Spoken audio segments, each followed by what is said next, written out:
안녕하세요. 청각박사 박성일입니다. 오늘은 또 따끈한 소식을 들고 왔습니다. 사실은 신제품 발표가 된 부분은 조금 되긴 했는데, 이제 뭐 저희가 바로바로 이제 실제품 출시가 되자마자 이렇게 하는 거는 힘들잖아요. 그래서 최대한 빨리 이제 소식을 여러분께 들려드리려고 그나마 이제 좀 빨리 준비를 했습니다. 이제 벨톤이라는, 이제 미국 회사였지만, 리사운드라는 보청기 회사가 있어요. 그 회사랑 합병을 하는 벨톤이라는 회사가 있고요. 제가 조금 이제 잘 좀 쓰기도 하는데 좀 괜찮은 제품이긴 해요. 사실 벨톤이라는 제품이. 근데 이제 그 벨톤이라는 제품에서 이제 인비전이라는 새로운 제품이 이제 출시가 됐습니다. 여러분도 아마 유튜브를 보시는 분들은 아마 아실 건데, 최근에 이제 뭐 포낙, 이 소노바라는 포낙이라는 회사에서도 이제 스피어라는 어떤 AI, 인공지능이 이제 가미가 이렇게 탑재가 된 보청기가 이렇게 나왔잖아요. 근데 이제 앞으로 뭐 오티콘이라는 보청기, 또 여러 보청기 회사에서도 이제 계속 이제 이렇게 그 인공지능 AI가 탑재된 보청기가 이제 계속 개발이 되고 있는데, 아마 벨톤에서도 이제 이런 부분들을 개발 프로그램에 넣어서 아마 나온 것 같습니다. 오늘은 이제 이 인비전에 대해서 설명을 좀 드리도록 하겠습니다. 사실은 이 인비전, 이제 이 벨톤이라는 제품이 이제 예전부터 계속 이 앞에 제품이 세린이라는 제품도 있었고요. 모양도 충전용 보청기 중에서는 가장 이제 모든 이제 한 7, 6개 브랜드 중에서도 가장 작고요. 사이즈도 괜찮고 뭐 청취 능력도 괜찮고 했는데, 여러분도 아시다시피 이 보청기라는 게 가장 어려운 게 뭘까요?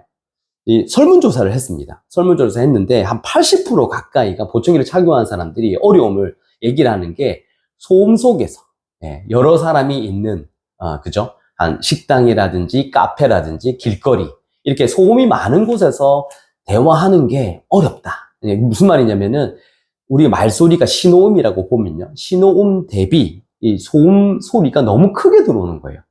이제 그거는 우리가 난청이 생기면서 이 달팽이관에서 중추로 올라가는 이 신경 부분이 많이 같이 나빠지거든요.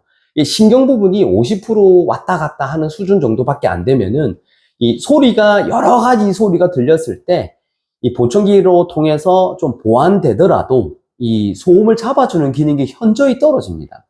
그래서 뭐 정상적인 사람들은 소음이 아주 시끄러운 상황에서도 한 8, 90% 정도는 충분히 대화가 잘 되는데, 이 난청이 있는 사람들은 이제 보청기를 착용하더라도 50% 미만으로 듣거든요. 사실은 굉장히 어렵죠. 그래서 이 소음이 있는 환경을 최대한 피하면서 이제 듣도록 이렇게 좀 저희가 가이드를 좀 해드리는데, 이제 그것도 한계가 있죠. 어쩔 수 없이 소음에 노출돼야 되는 사람들도 있고, 좀, 그리고 이제 난청의 연령 자체가 좀 계속 조금씩 젊어지거든요. 안타깝게도. 그러다 보니까 이제 한 5, 60대 되신 분들도 보청기를 착용을 하는데, 그분들이 어떻게 뭐 조용한 곳에서만 대화할 수가 있나요? 그러다 보니까 이런 시끄러운 환경에 노출되었을 때 보청기를 착용하더라도 한 50%, 60%도 채 못 듣다 보니까 이런 부분들이 참 어려움을 많이 호소를 하고 있습니다. 그래서 이 보청기가 결국에는 우리 뇌가 하는 거죠. 뇌가 하는 소리가 이렇게 들어와서요, 결국에는 소음이나 말소리를 이렇게 분리해내고 걸러주는 거는 뇌가 하는 역할이거든요. 그래서 그 뇌가 하는 역할을 내가 하는 역할을 보청기가 대신 좀 하려고 노력을 많이 하고 있습니다. 그런 부분에서 이제 이게 AI라는, 인공지능이라는 어떤 기능이 탑재가 되면서 결국에는 뭐냐면요, 이 보청기가 이제 여러 가지 소리가 들릴 거 아니에요. 들렸을 때 말소리, 우리가 얘기하는 육성, 이 말소리, 아니면은 뭐 핸드폰이라든지 아니면은 텔레비전이라든지 소리가 들렸을 때 거기서 말소리라는 어떤 스펙트럼이 있어요. 주파수 대역이 있거든요. 그런 부분들이 들리고, 그리고 소음이 들렸을 때, 근데 그거를 소음을 이제 다르잖아요. 다른 부분을 최대한 잘 걸러내주는 게 이제 핵심이거든요. 근데 그게 잘 안 되는 거예요. 사실 그게 어렵죠. 뇌가 하는 역할을 이제 보청기의 기계라는 걸 통해서 해야 되니까 그 부분을 사실 잡기가 굉장히 어렵습니다. 자, 그래서 그 부분을 이제 우리가 계속 그 보청기 회사들이 연구도 하고 또 조절하는 부분을 최대한 이제 좀 이렇게 좀 더 세밀하게 조절하는 부분을 통해서 이제 저희가 조금씩 이렇게 개선이 되고는 있는데, 이제 이게 AI라는 기능이 좀 더 개발이 되면서 이제 학습을 하는 거죠. 보청기가. 이게 딥러닝이라 아시죠? 딥러닝. 계속 그 발전을 한다는 의미거든요. 그래서 계속 처음에는 좀 안 됐지만 나중에는 그런 것들이 데이터가 쌓이면서, 요런 것들이 이제 조금 듣기가 어렵구나. 그래서 요런 소리들은 조금 더 이제 빼자 이런 식으로 이제 이렇게 발전을 하는 게 이제 AI라는 인공지능이 이제 탑재되는 형태거든요. 그 인비전이라는 벨톤 보청기의 이제 기능적인 부분을 제가 간단하게 소개를 할 건데, 이거를 이제 굉장히 내용이 많습니다. 뭐 1시간 가까이 되는 거를 저희가 이제 세미나를 듣고 또 교육 내용을 들었던 내용이라서 그 부분을 다 말씀드릴 수는 없고, 이제 저희가 조금 핵심적인 부분들 좀 간추려서 말씀을 드릴 거고요. 그 다음에 기존에 이제 스피어라는 제품, 이제 포낙이라는 제품 다음에 이제 또 이렇게 벨톤이라는 제품이 따끈따끈 나왔기 때문에 그 두 배 부분을 조금 더 약간 비교하면서 좀 이렇게 제가 설명을 좀 드리도록 하겠습니다. 핵심적인 부분은요, 결국에는 우리 이 뇌가 하는 역할들을 보청기가 얼마만큼 이제 실현을 하느냐, 기능적인 부분을 이제 만들어내느냐가 핵심인데요. 이 인비전이라는 제품은 증강지능, 말 그대로 이제 처음에는 이 보청기가 이제 기계적인 부분에서 머신러닝이라고 하죠. 기계적인 부분에서 이제 이렇게 자동 환경을 분석을 하고, 그리고 뭐 자동으로 방향성을 조절해서 어떤 여러 가지 소리가 들렸을 때 그걸 구분해내는 어떤 이런 부분들을 이제 했었는데, 그냥 이제 단순하게 조절하는 부분에 하다 보니까 이게 뇌에서 하는 역할들까지는 안 되는 거예요. 그래서 기계적인 부분까지만 되다 보니까 이제 실제로 우리가 소리를 듣는 거는 이제 물리적으로 소리를 이렇게 듣는 것보다 이게 심리적으로 듣는 것들이 많단 말이에요, 오히려. 그래서 그런 부분들까지는 이제 안 됐던 거죠.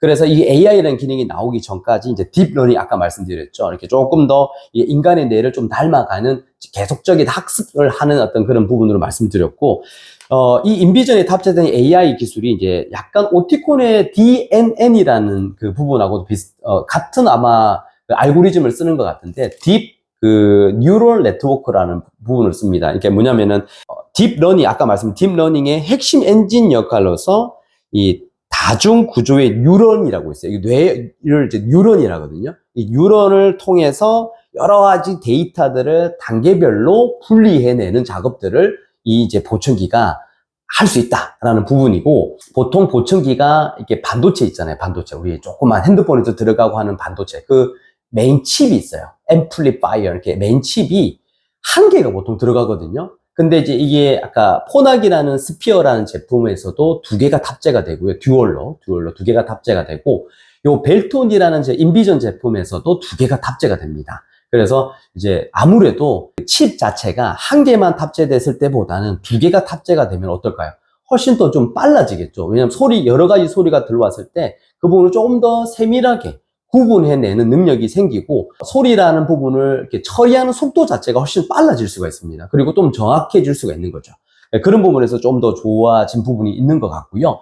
그리고 기존에 이제 이 벨톤 제품에 봤을 때 세린하고 앞에 어메이징이라든지 다른 기존의 자기 벨톤 제품에 비해서는 일단 말로는 그렇습니다. 17배 이렇게 소음 환경에서 이 말소리를 탐지하는 기능 자체, 이게 소음을 줄여주는 어떤 그런 기능적인 부분들이 17배 이상 좀 높아졌다, 이렇게 얘기를 하더라고요. 그거는 이제 저희가 실제로 테스트를 안 해봐서 믿어야 되겠지만, 제가 생각할 때는 신경 자체가 많이 나쁜 사람도 있을 수 있기 때문에, 제가 생각할 때는 기존 보청기보다는 한 20-30% 정도 좀 더 이렇게 소음 환경에서 듣는 게 낫지 않겠나 싶은 생각이 들고요. 요 다음 아마 유튜브 영상에는 저희 이제 스피어를 착용한 우리 사람이 있어요. 예, 있고, 그리고 요번에 이제 이 벨톤 인비전을 착용해서 어느 정도 차이가 있는지를 한번 비교 영상을 또 한번 찍어서 올리도록 하겠습니다. 좀 재밌을 것 같죠? 그래서 한번 기대해 주시고, 그래서 어떤 제품이 너무 좋다, 이런 거를 말씀드리기보다는 이제 새로운 신제품이 또 나왔으니까 어느 정도의 향상이 되는지를 한번 보여드리기 위해서 말씀을 드리는 거고요. 그리고 이제 아까 듀얼 칩이 사용됐다고 했잖아요. 이 벨톤 인비전에. 근데 이제 제가 크기를 보니까 사실은 이 포낙 제품은 좀 이제 듀얼로 들어가다 보니까 보청기가 좀 크게 나왔어요. 이게 아무래도 이제 그 스위스에서 나오다 보니까, 스위스, 유럽 이쪽에서는 이제 보청기 크기가 별로 사실 상관이 없습니다. 되게 크면 클수록 더 좋다고 생각하고, 잘만 들리면 되지 크기는 상관없다고 생각하는데, 사실 우리나라는 아직 아시아 쪽에는 아닐 수 있잖아요. 그래서 근데 벨톤이 좀 마음에 드는 게, 제가 볼 때 개인적으로 포낙은 조금 너무 커요. 사실 개인적으로 크면은 상관없는 사람은 괜찮지만, 좀 너무 사이즈가 뒤쪽에 크다 보니까, 여기 영상이 나오면은 아시겠지만, 딱 정확하게는 비교는 안 되겠지만, 스피어랑 이 벨톤이랑 보시면은 사이즈가 좀 차이가 있습니다. 결국에는 충전 제품이다 보니까, 이 스피어 제품하고 벨톤하고 소음이 있을 때, 딱 이제 그 소음을 잡아주는 기능이 활성화가 되잖아요. 활성화가 되는데, 이 스피어 제품은 약간 그냥 순시적으로 특별한 어떤 기능을 내가 뭐 켜야지만 되는 게 아니라 자동화, 그냥 어떤 환경에서 소음이 들리면은 그걸 자기가 딱 잡아서 조금 줄여주는 어떤 그런 자동화 개념으로 많이 좀 그 알고리즘이 잡힌 것 같고요. 이 벨톤 제품은 이제 그렇게 되다 보면은 이 배터리 수명 자체가 막 좀 짧아지잖아요. 그러니까 배터리를 좀 많이 써야 되거든요. 아무래도 일을 많이 하니까. 이제 그리고 사이즈가 아마 줄였잖아요. 아마 이제 뭐 엄청나게 배터리 기술이 뛰어난 건 아니거든요. 어차피 이 포낙이라는 제품도 그렇고 벨톤이라는 제품도 이 배터리는 글로벌하게 같이 아마 사용하는 부분이 있기 때문에 그래서 얘네들은 벨톤은 사이즈를 줄이는 대신에 요 그 소음을 줄여주는 부분을 매 순간마다 그냥 계속적으로 활성화를 시켜 놓는 게 아니로 내가 어떤 특정한 상황에서 내가 요거를 소리를 좀 더 많이 줄여야 되겠다 싶을 경우에는 이 버튼을 눌렀을 때, 예, 그걸 좀 이렇게 소음을 확 줄이는 그런 기능을 아마 활성화를 시켜 놓은 것 같아요. 그래서 필요할 때만 그 활성화를 켜서 아마 배터리의 어떤 그런 그 소모량도 많이 줄인 것 같습니다. 그래서 그런 부분이 아마 좀 차이점이 있는 것 같고요. 제일 핵심은 그렇습니다. 실제로 이제 제가 일단 테스트를 해본 결과 제가 직접 들어봤을 때 생각보다는 좀 시끄러운 환경이나 그리고 좀 넓은 공간 있죠. 좀 울리는 공간에서도 이 소음이 생각보다 많이 잡힙니다. 이제 기존 제품에 비해서. 그래서 아마 이렇게 좀 소음 속에서 듣기 어려우신 분들은 요 인비전이라는 벨톤 신제품을 착용도 한번 해보시면은 참 그래도 더 좋지 않을까 생각이 듭니다.